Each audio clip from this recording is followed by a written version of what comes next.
welcome to the Water and Creatives podcast. I'm your host, Allie, and joining me today is Wilmington glass artist Stella Tharin. Thank you so much for joining me. Thanks for having me. I'm excited to be here. Absolutely. I was telling you earlier how excited I am to have you on the podcast, and I'm a huge fan of your art and your glass. It's just absolutely amazing.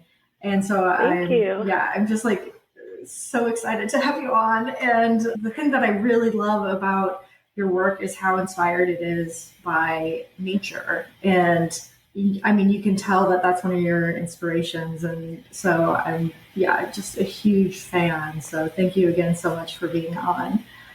Yeah, of course. Thank you. So you're a stained and fused glass artist. I think you're actually the first stained glass artist that we'll have on. I had a glass painter on before, but I don't think I've had any like stained glass or fused glass artists on before. So you're that's cool. Yeah. And can you explain a little bit about what stained and fused glass art is? Yeah, so I mainly do stained glass. I try and dabble with some fused here and there, but mostly stained glass. So it starts as just a whole sheet of glass usually, and I have a pattern.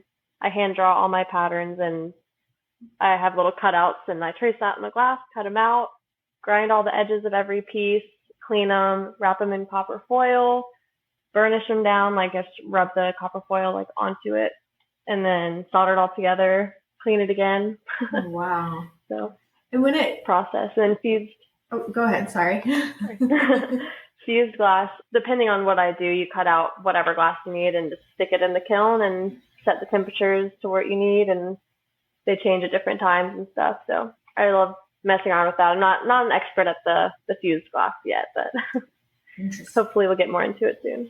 And I know literally nothing about either of these types of artwork. When you do like the stained glass, do you just pick the different colored glass, or is there a way to kind of like color the glass through like painting or anything? So I buy my sheets of glass either online or there's like one shop in Wilmington where I can go buy glass, which I love because seeing it online is so different compared to just like seeing it in person. So yeah, you buy the sheets of glass, and then I love picking out colors for projects. It's probably like my favorite part of the whole process is picking out the glass for my designs. Oh my gosh, I bet. So you say you sketch everything out first. So I suppose you sketch first, and then you pick out colors as you're sketching, and do all your glass shopping from there. Is that kind of the process for you? Yeah, I have like so much glass. I'll get into it later, but I learned stained glass from my mom. So she has like a whole collection she's collected over the last like 30 years of sheets of glass, and she lets me use whatever pretty much. So it's nice. And then I've also bought like my own kind of collection too. So I just kind of pick and choose from all of those. Oh, amazing. But yeah, my patterns, I kind of just decide whatever I want my pattern to be and draw it out. And then I usually copy it onto some cardstock and then cut all the pieces out separately. And that'll be like, I can use that like a million times for however many pieces I feel like making of that design. Oh, that's really cool. That's really cool.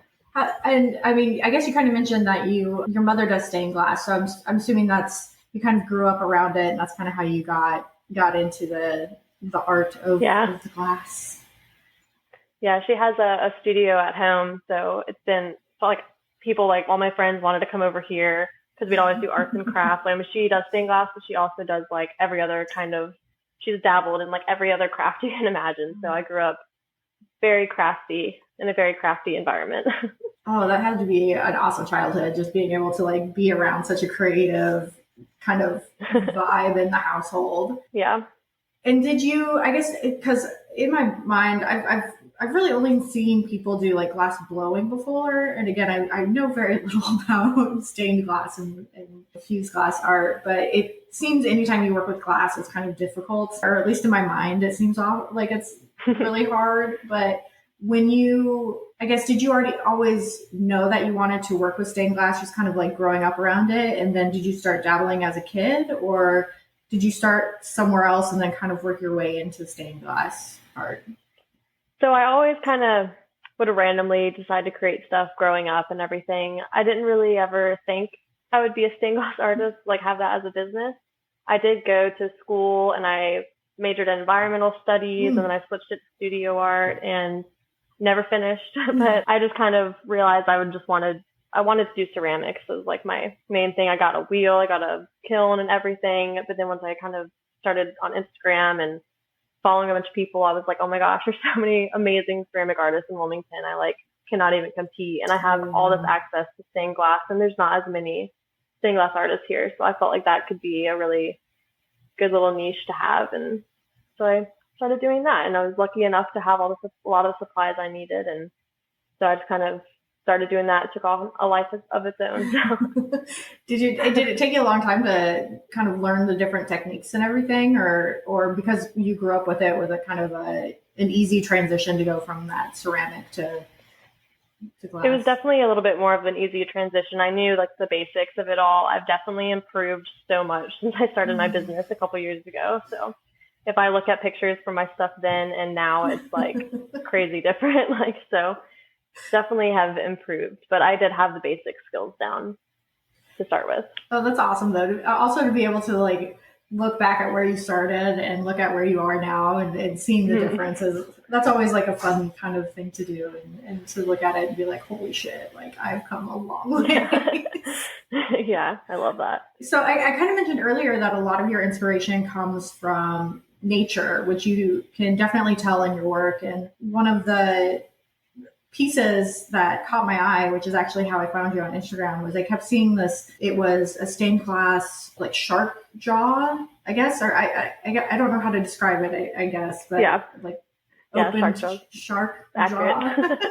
That was just so cool. And I'd never seen any stained glass with like that type of thing before. So it kind of caught my attention and drew me in. And then I like just fell in love with your work because it's very, it's got that nature beachy vibe, which totally makes sense because you are from Wilmington, so that's where you currently live. And so I don't know, like that drew me in, and I just really enjoy kind of the whole vibe that you have going on with your art. And so you kind of mentioned that a lot of your inspiration comes from nature.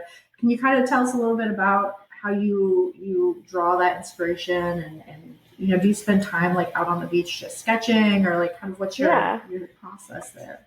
So yeah, nature is definitely my main source of inspiration, but I'm also very spiritual. So that's a source of my inspiration too.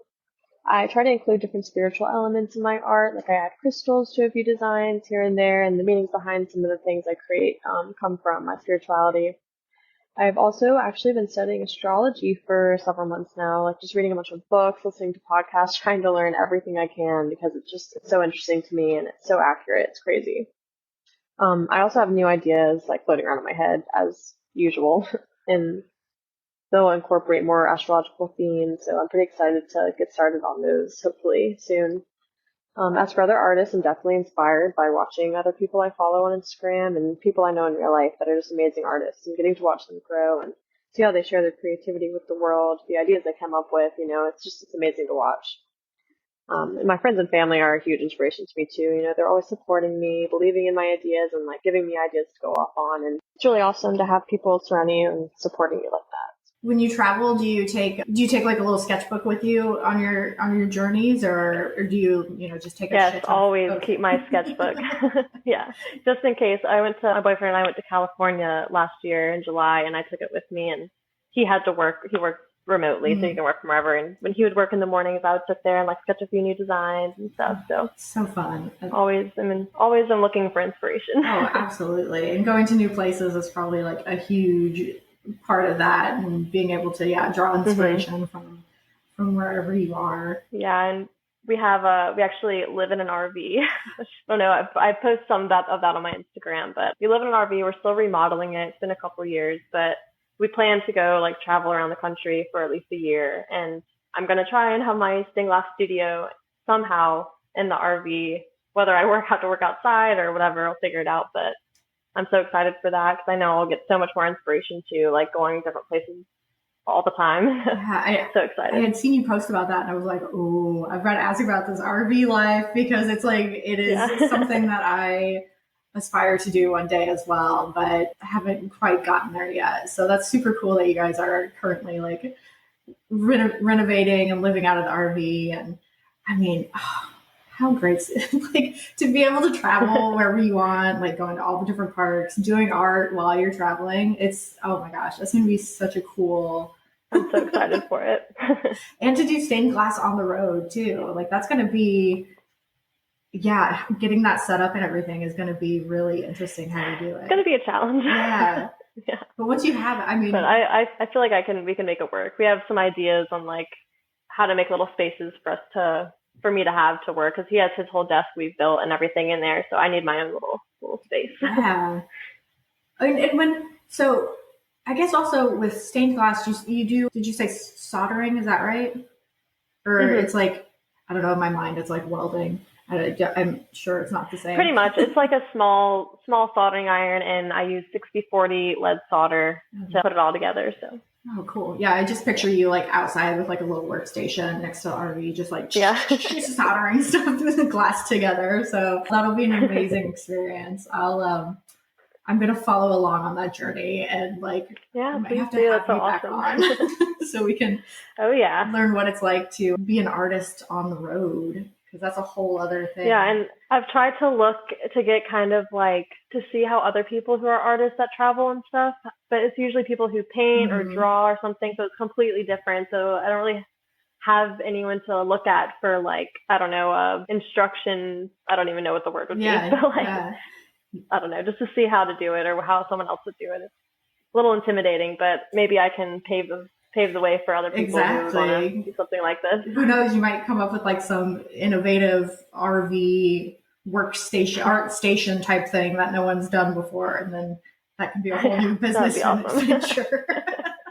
Yeah. But yeah, I'll definitely, if you're interested, would love to have you back on the podcast once you get like RV. I would love to, because that is a personal interest, but I also just love that people have that ability to be like nomadic if they want to, and especially artists, and kind of, you know, we have a little bit of that option if we're working for ourselves. So yeah, I would love to follow along on the journey. So besides nature, do you draw inspiration from anywhere else? Like, do you look at like other stained glass, or do you follow other stained glass artists and kind of like get inspiration from them, or artwork in general, or is it just primarily like nature's where it's at?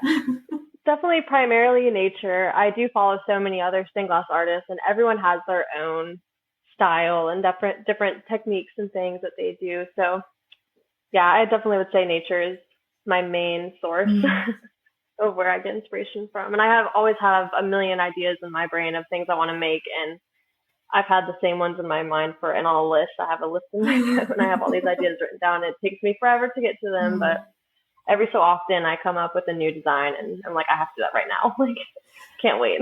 Does it take a while to do, like, do you have to do like the soldering in like sessions, or I guess, yeah, I'm just curious, like, does it take quite a while to make a single piece, or can you knock out like quite a few in one go? It depends on what I'm working on. So like my smaller sun catchers, I'm like horrible with procrastinating. So I end up having to solder a lot of things like before a market, or if I'm planning a website restock or something, I end up soldering so much in one day because I kind of work in groups or whatever. Like I'll cut everything out and then grind everything, wrap everything, and then start soldering stuff. So it's really, that makes it really hard to kind of know how long everything takes.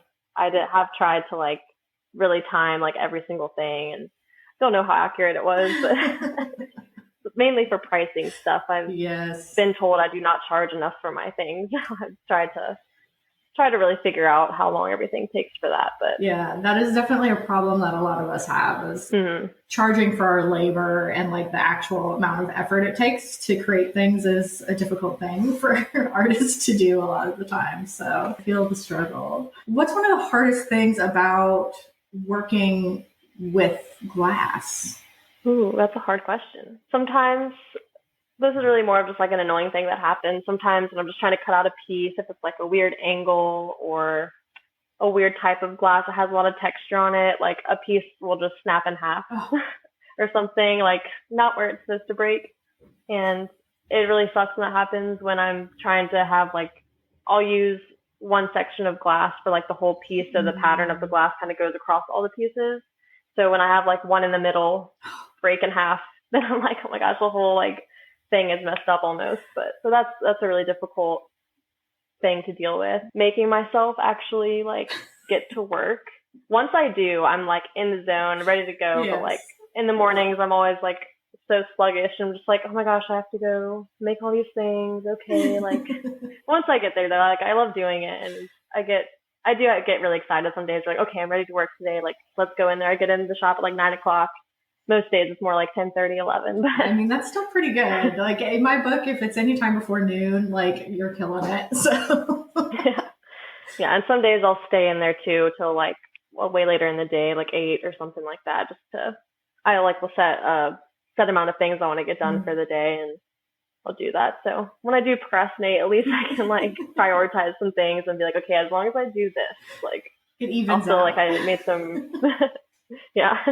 Yeah, that's the struggle is real for sure. Like I do the same thing where I'm just like, oh, I should really be working right now, but I'll just procrastinate a little bit longer, and then I'll Yeah, like I have a little time. Exactly. It's not quite enough time to make me panic yet. So what's something that you enjoy the most about glass art?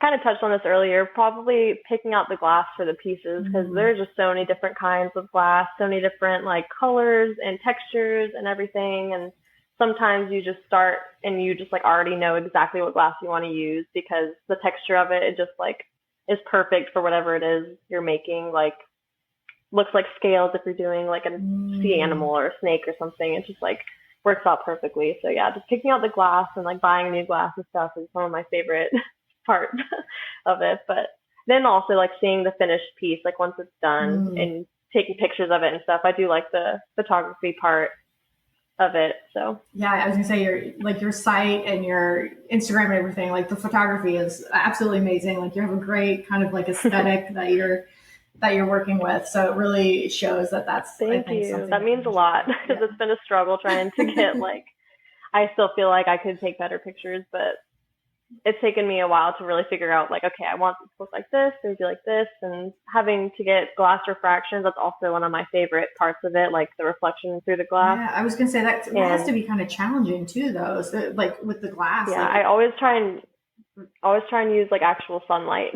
That's like the best thing. So if it's a cloudy day and I'm ready to take pictures, I'm like, this is a bummer. Like I either have to use some artificial light or just like wait a day if I have time. So yeah, I just imagine like, I don't know, weird reflections and things. But yeah, I mean, like you said, your Instagram is amazing. So it's what hooked me. I was like, oh, what is this? It's beautiful. Thank you. And I guess I've never even thought about either how glass can have different textures, because as someone who doesn't work with it, I don't really think about glass other than, the typical like everyday normal interactions with it, I guess. So that's really interesting that you can find glass that has, like you said, like if you're looking for something that kind of has that texture of scales, there's glass out there that has that. Like, that's really interesting. I didn't realize that was an option, I guess. So that's kind of cool. Yeah, it's one of my favorite things to look for when buying glass and stuff. Yeah, I imagine I don't know, I feel like I would get in there and just be like a kid in a candy shop and want to like buy everything. Oh my gosh, like I like buy glass. I'm like, I really need to start buying glass when I need it for a certain project, because I'm like, oh my God, this is so pretty. I'm going to buy like all of these, and then they're so pretty I don't even want to use them. It's hard. I saw someone posting something. I wish I could remember who it was. Another stained glass artist I follow, and they were like, "Use the pretty glass. Just use it. Yeah. Like you bought it to use it. Use it for the piece you're trying to make. Just use your favorite glass." It's so hard though. I'm the same way with my like yarn. I'll say my yarn collection, because it's the same. I have like some of the most beautiful yarn, but I'm like, I don't want to use it. Because what if I mess it up or something, and then it won't be beautiful anymore? Exactly. Yeah. Oh my gosh. So you've been doing, how long have you been doing stained glass? I mean, because you kind of grew up with it, so it's always kind of been there. But like, when did you kind of start your business and really get up and going? So I officially kind of started Stained and Confused. I think it was February 2020, maybe. Like And then I think right after that was when COVID happened. So I was working at a restaurant and we closed for a month, and I was just kind of like, I don't need to do that to make money anymore. Like I can just start my business. I have all of the tools I need. And so I just kind of went from there. And that's when I really officially started my business, doing that. I started trying to post on Instagram as much as I could. Luckily, my boyfriend is a SEO website developer, so he built my whole website for me and everything. Oh, that's amazing. So lucky. That is not a cheap thing to do, and it's very time consuming if you try and do it yourself. So I was very lucky to have him help me with that. I'm like, that's a great reason to date somebody right there. Right? Are you an SEO expert? Come on. Come help me out. Right? That's amazing. Oh, wow. Yeah. And I feel like if there were to be a plus side to COVID, if there is one, I think it would be that a lot of people started realizing that they could start their own businesses. Do things on their own. Yeah. And art, and like so many people I've talked to they really kind of started diving into their passions when COVID hit. So it's always kind of awesome to hear when someone's like, I've heard the similar story from a lot of people too. Yeah, it's like I got laid off, but I started my own business, and now I'm like living my dream life. So that's pretty awesome. So only two-ish years. That's or a little over 2 years. That's amazing, because I feel like you have such a established brand that I don't know, it like blows my mind that you've done it in 2 years. That's so cool.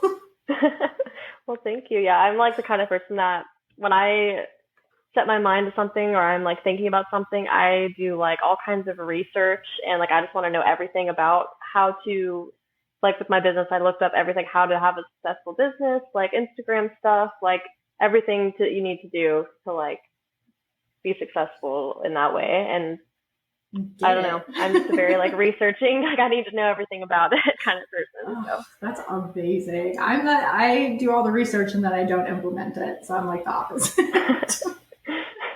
I do that with some other things. Yeah, it's the implementing part where I fall a little short. So I guess in the last 2 years since starting your business, what's something that you kind of learned about yourself through that art and business journey? I definitely have learned that I can do a lot more on my own than I ever really expected. Like if I would have like 3 years ago looked at myself and been like, oh, I'm going to like have my own business and have to do like all my financial stuff, somehow have a website and all, I would have been like, that's impossible. I'm not going to do that. I'm not going to make that happen. Like I'm too lazy. I don't know, something like that. So I've definitely learned that I can be a lot more productive than I like really thought I could be.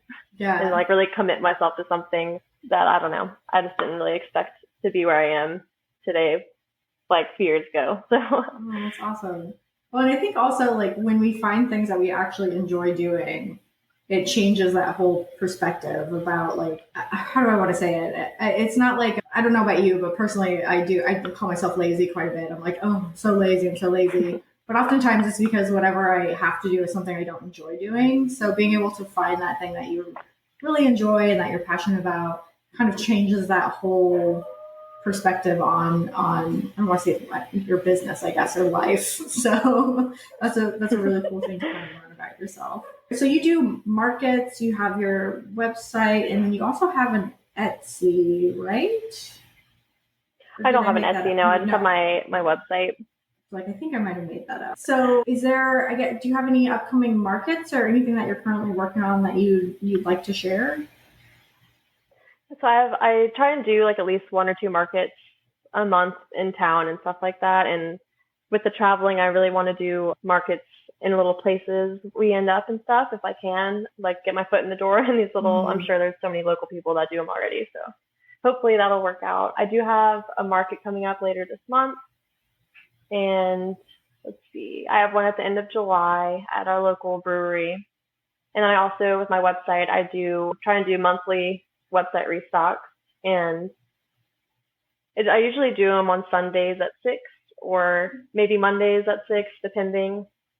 But that's usually like my go-to time and day for website restocks. But yeah, I do those like every month. So I always post about it on my Instagram. I'll do countdowns or like maybe like set a reminder and everything, and then you can No, I never miss it. Things most of the time end up selling pretty quickly. So it'll be in your cart and you go to check out and it's gone. Oh, wow. No, it's really upsetting to some people. It's happened to me with other artists before, and it's all very big bummer, but I try and make there be a lot of stuff on there so that there's so much stuff to choose from and everything. So, and then I usually have the same kind of sun catchers too on a lot of them. Like my smaller stuff, I'll always make those in similar colors and stuff because there are a lot of ones that people ask me about and stuff. So always have those on there. Yeah, awesome. I was curious about, have you ever considered doing like stained glass workshops before and teaching others? I've been asked if I teach people or if I will and stuff like that. And I don't know if I would be a good teacher. And I feel like a lot of people say that, but my boyfriend's mom was in town and I was trying to help her and I just feel like I wasn't very helpful. I was really bad at it. So I don't know, maybe one day when I'm more experienced and a little older and stuff like that. And I'm just like uncomfortable telling people what to do. I feel like, so like people that I'm not like with every day or something like that, I can't, I don't know, I just feel weird about it. So it's hard for me to think about being a teacher, but I think in the future that could be a possibility, like years down the road, but yeah, maybe one day. What are some things that you're working on? So I have I don't know if it'll be out before this airs or if I'm going to be doing it later than that, but I'm working on a new jewelry collection. I haven't made jewelry in so long. It's been probably like a year and a half or 2 years since I've made like a bunch of earrings and stuff. So I'm hoping to release that in the next month or so on my website. So I'm really excited about that. And a little hint of what it's going to be is going to be like earth, air, fire, and water, like element colors kind of thing. Cool. So I'm really excited about that. Ooh, stained glass ear. Yes. I'm just like, ooh, that's going to be like beautiful. Ooh, I'm really excited. Yes. My friend was like, please make jewelry again soon. Like, I want more. Like, make more. I'm like, all right, okay. I hear you. Yeah. Because I'm trying to, because I've seen a lot of like glass bead earrings before and stuff like that. But I don't know if maybe I'm just looking in the wrong niche, I guess, of jewelry. But yeah, stained glass, like fused glass earrings. Oof, beautiful. Beautiful. And do you do commissions as well, or is it primarily just like what's on your websites? What is available? What's on my website is pretty much what's available. I used to do customs. I just really like to focus on things that I want to create, I guess. I don't know. I've just had a few things where I'm just like, I don't really want to like make this, but okay. So I don't know. I've just kind of focused on, just making things that I want to create. And I just feel like I would have way less time to create new designs when I'm doing custom stuff because I will just take all that time up. So yeah, I do, however, want to do like maybe a pre-order kind of thing and like my little basic sun catchers I have and let people pick what color they want. And I do like the silver, black, and copper solder on there. It's called patina that changes the color to black or copper. So I'll let people choose what color they want. And like, I've thought about doing that for a while and I hope to maybe do that actually, because I think that'd be cool, and maybe just make like 5 available for just a few of the small things and just see how it goes. Do a little test run. And I really would like to make gift cards. Yeah, I really would love to have gift cards available at some point too. I've just kind of thought about that the other day. I was like, why don't I have that? That'd be a good idea. No, that'd be like a perfect gift for someone. It'd be like, pick your item instead of me buying it for you. Yeah. Well, that's awesome. Those are all like really cool things that you're working on and that you have coming up. So we've mentioned a few times that you have a website and an Instagram and everything, but do you mind sharing where folks can find you? Sure. So just Stained and Confused, all one word, on Instagram, and I'm on Facebook as well. And then stainedandconfused.com is my website. And like you said, you do a lot of markets and you post about that on social media. So if folks want to come out and see you in person, definitely follow Stella on her Instagram, which again is @stainedandconfused. Also on Facebook, and her website is stainedandconfused.com. Thank you so much for joining me today, Stella. Like I have so little to like knowledge on stained glass and how it works and everything. So it was cool to get to talk to you a little bit about that and what inspires your art. And I can't thank you enough for being on and sharing a little bit about Stained and Confused. Well, thank you so much for having me. I was so excited about this. I was telling all my friends, oh my gosh, you guys, like, I'm going to be on a podcast. Like, it's such a cool thing. I never expected to like be interviewed for a podcast. I don't know. I listen to podcasts like religiously. So to actually be asked to be on one was super cool. So thank you. Yay. Oh, that makes me so happy. Yes. And like I said, would love to have you on again, especially once you get your RV life like fully up and going and learning more about how to do art on the road. Cause I think that's going to be like a really amazing journey for you. Yeah, I can't wait. And just let me know whenever. I would love to be back someday. Perfect. And for listeners, I will put Stella's information in the episode description. So you will be able to click on her Instagram, Facebook, and website super easily. So highly recommend checking out her stuff because it is really just beautiful, beautiful work. So definitely check it out. And again, I'd like to thank Stella for being on today's episode. And listeners, thank you for tuning in. If you have questions, comments, you can either for me or for any of my guests, including Stella, you can call or text me on our hotline. It's 252-419-6004, and we will include them in a future episode of the podcast. You can also follow us on Instagram at Wandering Creatives Pod, and be sure to like, rate, and review the Wandering Creatives podcast. And until next week, stay creative.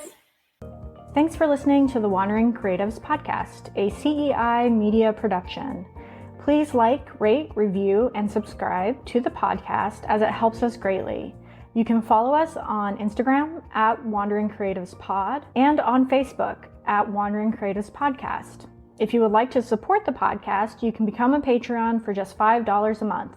The link is in the episode description.